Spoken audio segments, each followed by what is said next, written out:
Hi friends, welcome to MJ minute current affairs exclusive. So ఇవాళ మనం మాట్లాడుకోబోయే topic వచ్చేసి Indian economy current affairs topic అండి. Topic name వచ్చేసి ర్యాంప్ ప్రోగ్రామ్ అండి. సో ర్యాంప్ యొక్క ఫుల్ ఫామ్ వచ్చేసి raising and accelerating MSMEs programme.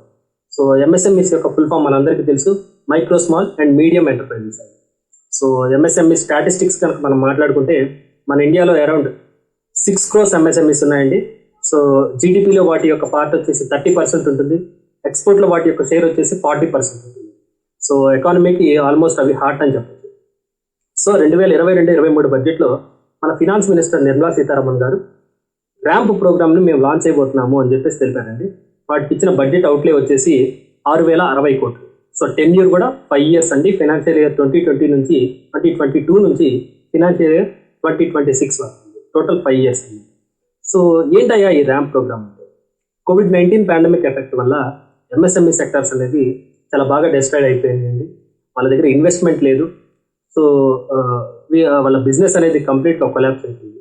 కొన్ని బ్యాంక్స్ దగ్గరికి వెళ్ళి లోన్ తీసుకుని ఇన్వెస్ట్మెంట్ పెట్టుకుని బిజినెస్ స్టార్ట్ చేద్దామంటే బ్యాంక్ వాళ్ళేమో వీళ్ళు మళ్ళీ తిరిగి రీపేమెంట్ చేస్తారో లేదో అని చెప్పేసి బ్యాంక్ వాళ్ళు కూడా లోన్స్ ఇవ్వడం తగ్గించారు.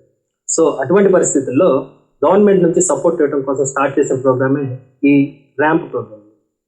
ర్యాంప్ ప్రోగ్రామ్కి స్పెషల్గా పర్టికులర్గా సపోర్ట్ చేస్తున్న బ్యాంక్ ఏదయ్యా అంటే వరల్డ్ బ్యాంక్ అండి. 2021 జూన్లో జరిగిన మీటింగ్లో వరల్డ్ బ్యాంక్ ఏమని చెప్తుందంటే ఎంఎస్ఎంఈస్ని రివైటలైజ్ చేయడం కోసం ఈ ర్యాంప్ ప్రోగ్రామ్ కోసం మేము $500 million ఇవ్వబోతున్నాము అని చెప్పేసి అప్రూవల్ ఇచ్చింది. సో $500 million అంటే అప్రాక్సిమేట్లీ ఇండియన్ కరెన్సీలో వచ్చేసరికి 3,750 కోట్లు. సో ఆ 3,750 కోట్లతో కలుపుకొని మొత్తం బడ్జెట్ అవుట్లే వచ్చేసి 6,060 కోట్లు. సో ఈ లోన్ ఎలా ఇస్తారయ్యా అంటే ఫినాన్షియల్ మార్కెట్ని స్ట్రెంథనింగ్ చేస్తారండి. అంటే బ్యాంకింగ్ సెక్టర్ కానీ నాన్ బ్యాంకింగ్ ఫైనాన్షియల్ కార్పొరేషన్స్ కానీ వీటి దగ్గర లిక్విడిటీ అనేదాన్ని పెంచుతారు. అంటే మనీ అవైలబిలిటీ అనేదాన్ని పెంచుతారు. ఎప్పుడైతే మనీ అవైలబిలిటీ పెంచారో అవి ఎంఎస్ఎంఈస్కి ఈజీగా లోన్ ఇవ్వడం జరుగుతుంది. సో దీనితో పాటు ఇంకోటి ఏంటయ్యా అంటే డిస్ప్యూట్స్ని ఈజీగా రిజాల్వ్ చేస్తారండి. అంటే ఏంటంటే లోన్ అప్రూవ్ చేయడంలో ఏదైనా డిలే ఉంది, ఏదైనా ప్రాబ్లమ్స్ ఉన్నాయనుకోండి, వాటిని తొందరగా క్లియర్ చేసి ఎంఎస్ఎంఈస్కి తొందరగా లోన్ తిరిగి ఇవ్వడం అనేది చెప్పి జరుగుతుంది. సో ఇది ర్యాంప్ ప్రోగ్రామ్ వర్క్ అయ్యే విధానం. సో వరల్డ్ బ్యాంక్ అనేది ర్యాంప్ ప్రోగ్రామ్కి సపోర్ట్ చేస్తుంది. ఇప్పుడే కాదండి, ఎంఎస్ఎంఈస్కి వరల్డ్ బ్యాంక్ 2020 జూన్లో కూడా, ఇప్పుడైతే కోవిడ్ ఫస్ట్ వేవ్ వచ్చిన టైంలో కూడా $750 million రీస్ట్రెంథన్ చేయడం కోసం అలొకేట్ చేయడం జరిగింది. సో ఇది వరల్డ్ బ్యాంక్ యొక్క సెకండ్ ప్రోగ్రామ్.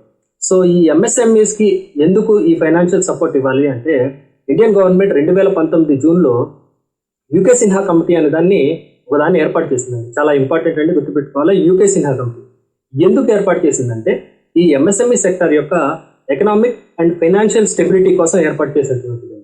సో ఆ కమిటీ ఇచ్చిన రిపోర్ట్ ఏమని తెలిపిందంటే 40% ఎంఎస్ఎంఈస్ మాత్రమే ఫార్మల్ సెక్టార్లో లోన్స్ వస్తున్నాయి, మిగతా వాటికి లోన్స్ అందటం లేదు.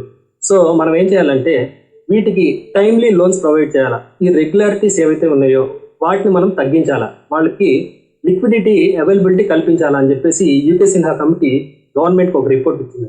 సో దాన్ని బట్టి దానికి ఆధారంగా ఏర్పడిందే ఈరోజు ఈ ర్యాంప్ ప్రోగ్రామ్ అండి.